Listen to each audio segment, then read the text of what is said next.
രമേശ് ചെന്നിത്തല ഇപ്പോൾ മാധ്യമങ്ങളെ കാണുകയാണ്. അതിലേക്ക് രൂക്ഷമായ വൈദ്യുതി പ്രതിസന്ധി നേരിടുന്ന ഒരു കാലഘട്ടമാണ്.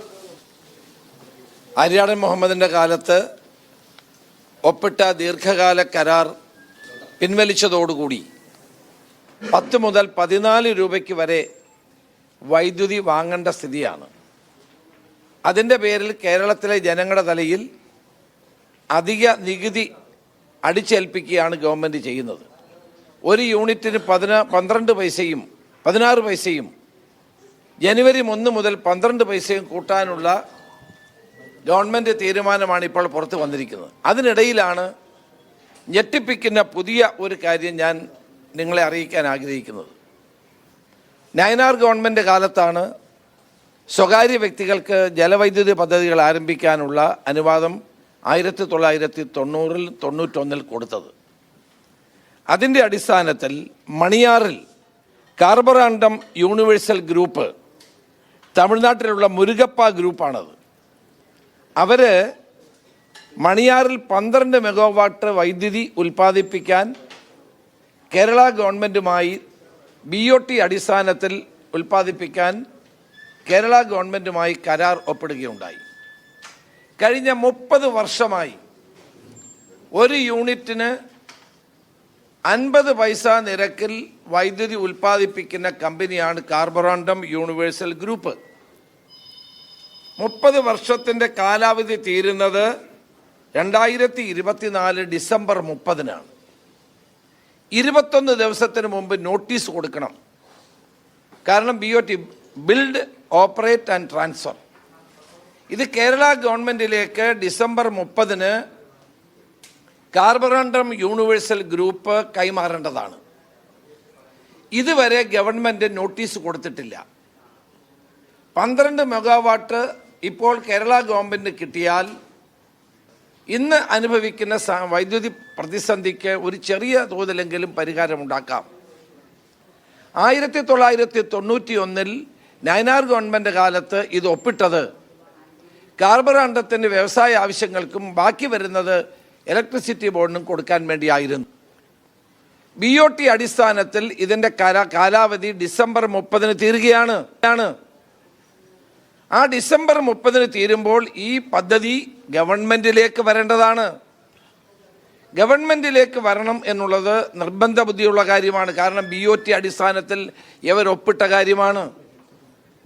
എന്നാൽ വൈദ്യുതി മന്ത്രിയും വ്യവസായ മന്ത്രിയും മുഖ്യമന്ത്രിയും ചേർന്ന് ഇവർക്ക് അടുത്ത 25 വർഷം കൂടി നീട്ടി നൽകാനുള്ള ഒരു ഗൂഢാലോചന നടക്കുന്നുവെന്നാണ് എനിക്ക് പറയാനുള്ളത്. ഇത് ഒരിക്കലും കേരള താല്പര്യങ്ങൾക്ക് ഗുണകരമല്ല. 50 പൈസയ്ക്ക് ഉൽപ്പാദിപ്പിക്കുന്ന വൈദ്യുതി വാങ്ങാതെ 10 രൂപയ്ക്കും 14 രൂപയ്ക്കും വൈദ്യുതി വാങ്ങി കേരളത്തിലെ പാവപ്പെട്ടവൻ്റെ തലയിൽ വലിയ തോതിലുള്ള വൈദ്യുതി ചാർജ് വർദ്ധിപ്പിക്കുന്ന നടപടിയാണ് ഗവൺമെൻറ് സ്വീകരിക്കുന്നത്. ഇലക്ട്രിസിറ്റി ബോർഡും കഴിഞ്ഞ ബോർഡ് ചെയർമാനും ഇപ്പോഴത്തെ ചെയർമാനും ബന്ധപ്പെട്ട എല്ലാവരും ഇത് ഗവൺമെൻറ് ഏറ്റെടുക്കണമെന്ന് ആവശ്യപ്പെട്ടിരിക്കുകയാണ്. പവർ സെക്രട്ടറി ഈ കാര്യത്തിൽ എന്ത് നിലപാടെടുത്തുവെന്ന് അറിയാൻ താല്പര്യമുണ്ട്. അപ്പോൾ ഗവൺമെൻറ് 21 ദിവസം മുമ്പ് നോട്ടീസ് കൊടുത്ത് ഡിസംബർ 30-ാം തീയതി ഈ കാർബറാണ്ടം യൂണിവേഴ്സൽ ഗ്രൂപ്പിൻ്റെ മണിയാറിലെ വൈദ്യുതി പ്രോജക്റ്റ് കേരള ഗവൺമെൻറ്റിലേക്ക് ഏറ്റെടുക്കേണ്ടതാണ്. ഇങ്ങനെ ചെയ്യുന്നില്ല, ഇനി നീട്ടിക്കൊടുക്കുകയാണെങ്കിൽ കേരളത്തിൽ പല BOT അടിസ്ഥാനത്തിലുമുള്ള പദ്ധതികൾ നിലനിൽക്കുന്നുണ്ട്. വിഴിഞ്ഞം പദ്ധതി 30 വർഷത്തേക്കാണ്. അത് 10 വർഷം കൂടെ നീട്ടി 40 വർഷമാണ്. 1, 2, 3 ഘട്ടം തീരുമ്പോൾ അത് 60 വർഷമാണ്. അത് വീണ്ടും നീട്ടിക്കൊടുത്തേക്കാം. ഇതൊരു പോളിസിയായി മാറുകയാണ്. ആണെങ്കിൽ ഇതുപോലെയുള്ള ധാരാളം BOT പ്രോജക്റ്റുകൾ കേരളത്തിൽ നീട്ടിക്കൊടുക്കേണ്ടി വരും. കാർബറാണ്ടം യൂണിവേഴ്സൽ ഗ്രൂപ്പ് പറയുന്ന വളരെ തെറ്റായ ഒരു കാര്യമാണ്. അവർ പറയുന്നു, ഞങ്ങൾക്ക് കഴിഞ്ഞ വെള്ളപ്പൊക്കത്തിൽ 2018-19 നടന്ന വെള്ളപ്പൊക്കത്തിൽ നാശനഷ്ടമുണ്ടായി. അങ്ങനെ നാശനഷ്ടമുണ്ടായെങ്കിൽ അവർക്ക് ഇൻഷുറൻസ് ഉണ്ടല്ലോ. നാശനഷ്ടം ഉണ്ടായിട്ടില്ല എന്നുള്ളതാണ് സത്യം. മണിയാറിൽ അങ്ങനെ വെള്ളപ്പൊക്കത്തിൽ അങ്ങനെ സംഭവമേ ഉണ്ടായിട്ടില്ല. അവരുന്നയിക്കുന്ന അതാണ്.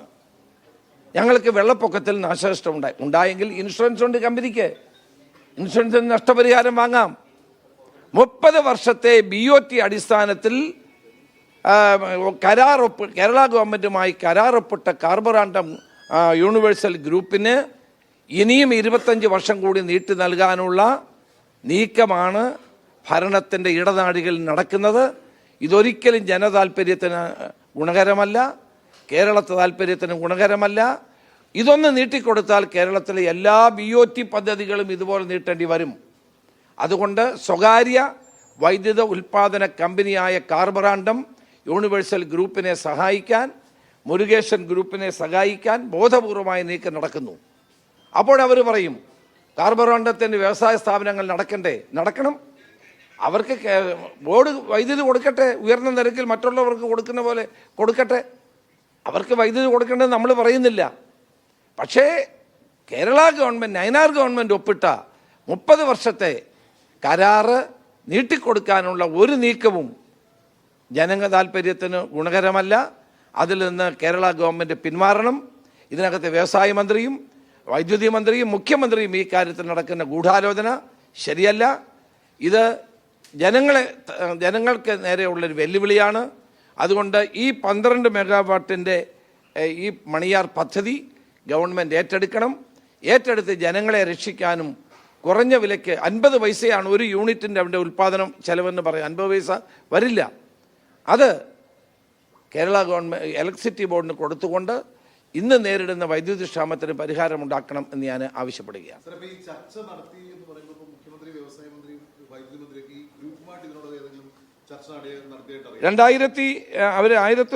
അവര് ചർച്ച നടത്തിയത് കഴിഞ്ഞ വർഷമാണ്.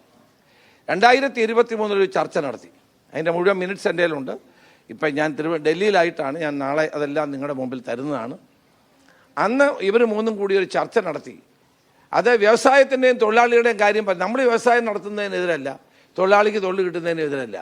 പക്ഷേ BOT എഗ്രിമെൻ്റ് പ്രകാരം ഇത് ഏറ്റെടുക്കുക എന്നുള്ളത് ഒരു നിയമപരമായ കാര്യമാണ്. അത് ഏറ്റെടുത്തേ മതിയാകൂ. കാർബറാണ്ടത്തിന് തന്നെ വൈദ്യുതി കൊടുക്കുന്നതിന് നമ്മളെതിരല്ല. പക്ഷേ മറ്റു ആളുകൾക്ക് കൊടുത്തതുപോലെ കൊടുക്കണം. അവരുടെ എഗ്രിമെൻറ്റ് കഴിഞ്ഞു. ആ എഗ്രിമെൻറ്റ് 21 ദിവസം മുമ്പ് നോട്ടീസ് കൊടുക്കേണ്ടത് ഇതുവരെ കൊടുത്തില്ല. ഇന്നലെയായിരുന്നു നോട്ടീസ് കൊടുക്കേണ്ടത്, ഇതുവരെ കൊടുത്തില്ല. ഇത് വീണ്ടും നീട്ടിക്കൊടുക്കാൻ ശ്രമിക്കുകയാണ്. അപ്പോൾ ഒരു സ്വകാര്യ വൈദ്യുതി ഉൽപ്പാദന കമ്പനിക്ക് കഴിഞ്ഞ 30 വർഷം ഒരു യൂണിറ്റിന് 50 പൈസയ്ക്ക് വൈദ്യുതി ഉൽപ്പാദിപ്പിക്കാൻ നമ്മൾ കൊടുത്തതാണ്. ഇനിയും അവർക്ക് 25 വർഷം കൂടെ കൊടുക്കുന്നതിനെ പറ്റിയാണ് വ്യവസായ മന്ത്രിയും വൈദ്യുതി മന്ത്രിയും മുഖ്യമന്ത്രിയും ആലോചിക്കുന്നത്. അത് ശരിയല്ല. അത് ഗവൺമെൻറ് ഏറ്റെടുക്കണം. ഇലക്ട്രിസിറ്റി ബോർഡിൻ്റെ കഴിഞ്ഞ ചെയർമാൻ രാജൻ